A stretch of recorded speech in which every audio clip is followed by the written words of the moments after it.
What if one narrow strip of land could decide the fate of an entire war? No grand capital stood here. No ancient wonder rose from its soil. Only marshes, mud, and a windswept coastline at the edge of the Persian Gulf. Yet this forgotten place, the Al-Faw Peninsula, became one of the most fiercely contested battlefields of the Iran-Iraq War. Whoever controlled Al-Faw could threaten oil routes, dominate vital waterways, and open the road toward Basra, Iraq's second-largest city. For Iran, it was a chance to break Iraq's defenses. For Iraq, losing it was a national humiliation, and for both sides it became a symbol worth thousands of lives. In 1986, Iranian forces launched a surprise assault through darkness and storm, capturing territory Iraq believed impossible to lose. For 2 years, they held the peninsula under relentless bombardment. Then, in 1988, Iraq returned with a lightning offensive so fast and brutal, it helped bring the 8-year war to its final chapter. This is the story of strategy, shock, revenge, and the deadly value of geographicum.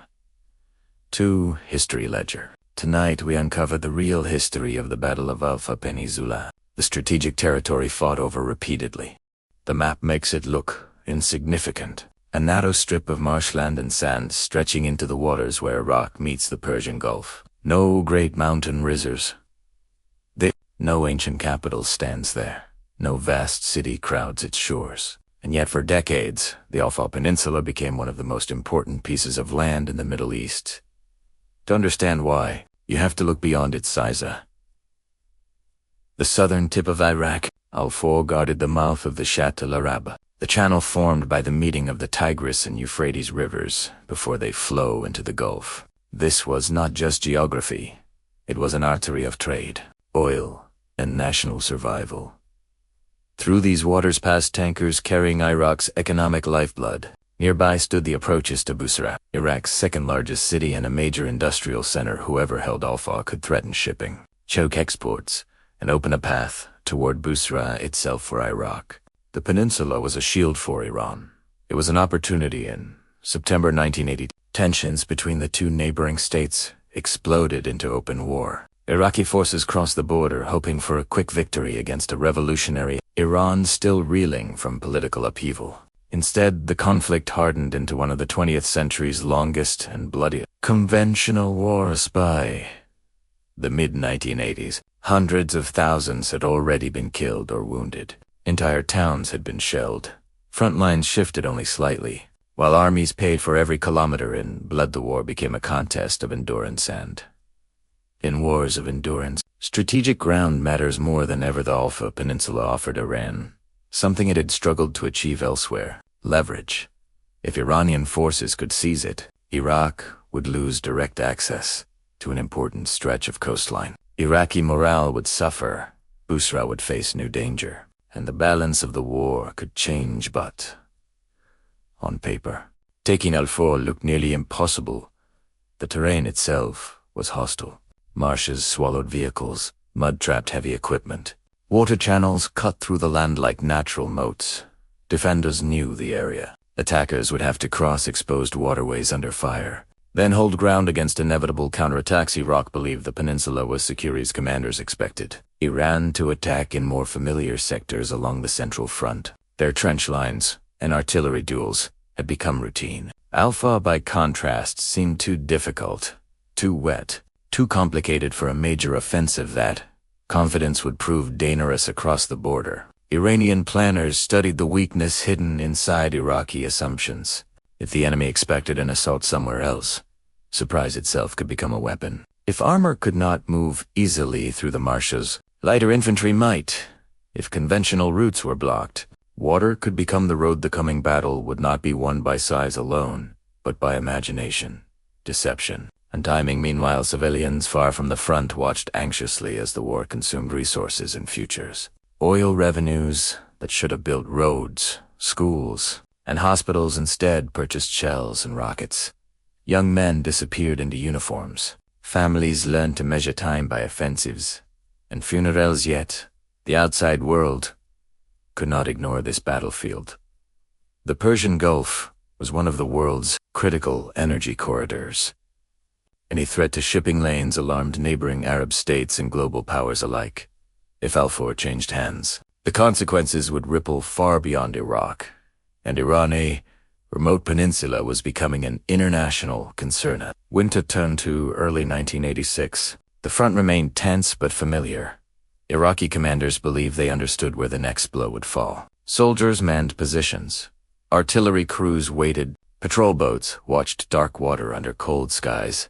Then weather moved in rain, wind, darkness, conditions many armies would avoid, but sometimes the worst weather offers the best cover. In the shadows of February, Iranian troops began preparing for an operation that would stun the region. They gathered boats, trained assault units, and moved with secrecy toward the waterways. Iraq considered a barrier. Soon men would cross through black water and mud. Soon gunfire would erupt across the marsha. Soon the land everyone needed would become the land everyone bled for, because Al-Faw was never just a peninsula. It was a gateways that always fought over.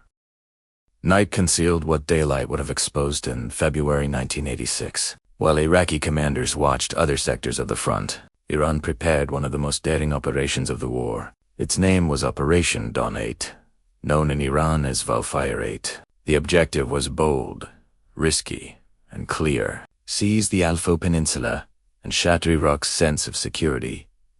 Assault would begin where Iraq felt strongest, along the waterways it believed protected the peninsula from major attack. The weather turned hostile. Rain swept across the marshes. Wind cut visibility. Mud thickened the shoreline. For many armies, these conditions would delay action. For Iran, they became camouflage on their darkness. Waves of Iranian troops moved toward the Shatt. Many were infantrymen trained for difficult terrain. Some crossed in small boats. Others advanced through marshland and flooded ground where heavy vehicles could not easily follow. Communication was fragile. Navigation was dangerous. A wrong turn in darkness could mean drowning, separation, or death. Before the battle even began, then the shooting started. Iraqi positions expecting no major strike here were hit with sudden force. Surprise was the decisive weapon of the first hours. Defensive lines that looked secure on maps became confused under pressure. Units struggled to understand where the main attack was falling and how many attackers had already crossed. Iranian troops pushed forward through trenches, embankments, and scattered strongpoints. They moved fast enough to prevent Iraqi defenders from stabilizing the line. By the time full alarm spread through the chain of command, the battle was already turning. Within days, Iran had captured key parts of the peninsula, including the town of Al-Faw itself. The shock was immediate for Iraq. This was more than a local setback. It was a strategic humiliation. Iranian forces now stood on Iraqi soil, overlooking approaches to the Gulf. The image of Iraqi defenses being penetrated in a supposedly secure sector sent tremors through Baghdad and beyond for neighboring Arab Gulf states. The message was equally alarming. If Iran could seize Al-Faw, what might come next? Increased financial and political support for Iraq soon followed, but taking ground was only the first challenge. Holding Al-Faw would be harder. Iraq responded with repeated counterattacks. Artillery batteries opened fire. Aircraft struck Iranian positions. Infantry and armored units were sent forward in attempts to drive the attackers back into the water. Again and again, Iraqi forces tried to restore the old line. Again and again they failed. The terrain punished movement. Marshes and narrow causeways limited large-scale maneuvers. Defenders now dug in, used the same geography that had helped them attack. Every road, embankment, and crossing became a target. The battle settled into a brutal cycle of shelling, raids, and attrition, and, like so much of the Iran-Iraq war, it descended into methods that would stain its memory forever. Chemical weapons were used during the wider struggle for the peninsula and surrounding fronts. Gas attacks added terror to an already merciless battlefield. Soldiers who survived artillery and bullets now feared the invisible drift of poison in the wind. Protective gear was often inadequate. Panic could spread faster than the gas itself. Al-Faw became a symbol of both military achievement and human cost. Iran, the victory, was one of its greatest successes of the war. It proved Iraqi defenses were vulnerable. It boosted morale after years of grinding combat.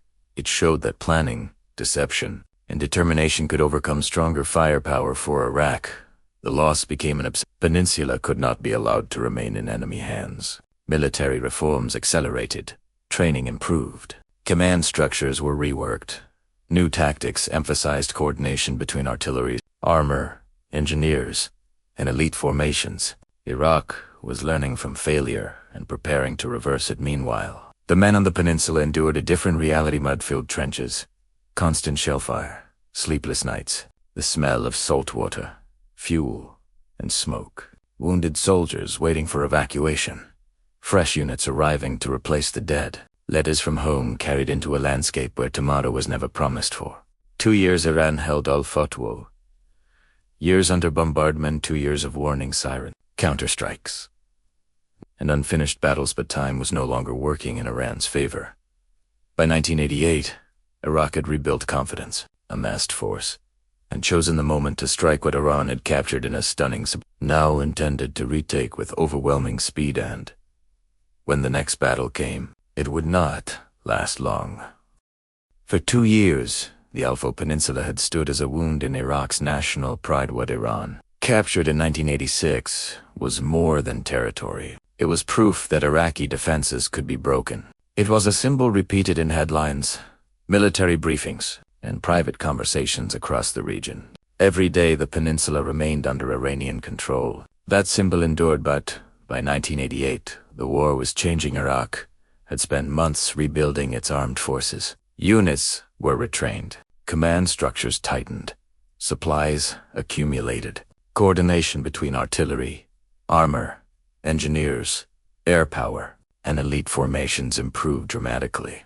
The Iraqi military that prepared for the next assault was not the same force that had lost Al-Faw 2 years earlier. This time, Iraq would not rely on piecemeal counterattacks. It would strike with concentration, speed, and Shakun, the 17th of April, 1988. The offensive began before dawn. Artillery thundered across the peninsula. Batteries unleashed massive bombardments against Iranian trenches, bunkers, supply points, and rear positions. The sky flashed with fire. Earthworks collapsed. Communications were disrupted. Roads and causeways became kill zones. Then came the ground assault. Iraqi forces, including heavily committed Republican Guard units, advanced behind the barrage. Engineers worked rapidly to breach obstacles and clear routes. Infantry pressed into defensive lines while armored elements exploited openings wherever the terrain allowed movement. Unlike earlier failed attempts, this attack was synchronized. Every branch supported the other, shelling pinned defenders. Assault troops moved forward. Air power added pressure from above. Reserve forces were ready to exploit success rather than pause and regroup. Momentum, so often lost in previous years, was now the center of Iraqi strategy. Iranian defenders faced an enemy attacking with far greater intensity than before. Some positions resisted fiercely. Others were overwhelmed before they could reorganize. Years of attrition, exhaustion, and strained resources had weakened Iran's ability to absorb another major blow. Reinforcements were difficult to move under bombardment. Defensive networks fractured faster than expected. What had once taken Iran weeks of daring effort to capture now began slipping away in hours. By the end of the offensive, Iraq had retaken the peninsula. The speed of the victory stunned observers for Baghdad. It was one of the most important battlefield successes of the entire war. The humiliation of 1986 had been erased by a dramatic reversal. State media celebrated. Military leaders claimed proof that Iraq had regained the initiative. Soldiers who survived the assault knew the price had still been paid in blood. But the result was undeniable. Foe was back under Iraqi control. For Iran, the loss was devastating. The peninsula had represented one of its greatest wartime achievements. Losing it so quickly damaged morale at the front and at home. It suggested that the strategic momentum built through sacrifice and endurance was fading. The war that once seemed capable of producing further gains now looked increasingly costly. An uncertain Al-Faw was only the beginning. Iraq followed with additional offensives in 1988, pressing weakened Iranian positions elsewhere. The cumulative effect was psychological as much as territorial. After 8 years of destruction, both societies were exhausted, but the balance on the battlefield had shifted. Diplomacy returned, where artillery had dominated 4 years. In July 19, Iran accepted United Nations Security Council Resolution 598, opening the path to a ceasefire. Active hostilities would end the following month. The Iran-Iraq War, one of the late 20th century's deadliest conflicts, was finally drawing to a close. No side emerged truly victorious cities were scarred. Economies were damaged. Hundreds of thousands were dead or wounded. Families across both nations carried losses that no treaty could repair, and yet among the countless fronts of that long war, the Battle of Al-Faw Peninsula remained one of the most revealing. It showed how geography can outweigh size, how overconfidence can invite disaster, how armies can learn, adapt, and return stronger, and how a narrow strip of land, muddy, windswept, and remote, can shape the fate of nations on a map. Al-Faw is easy to missing history. It is impossible to ignore. The Al-Faw Peninsula was small enough to overlook on a map, yet powerful enough to influence the end of one of the 20th century's deadliest wars. Its marshes and coastlines witnessed surprise invasions, failed counterattacks, chemical warfare, and a final offensive that changed the balance of the conflict forever. It is a reminder that in history the most important places are not always the largest, but the ones everyone is willing to die for. But Al-Faw was only one battlefield in a long and brutal Iran-Iraq war. What other forgotten battles shaped the modern Middle East? What other pieces of land changed the destiny of nations? If you want to uncover more real stories hidden in history, make sure to subscribe to History Ledger and turn on notifications so you never miss the next chapter. Thank you for watching, and remember, the past is never truly silent.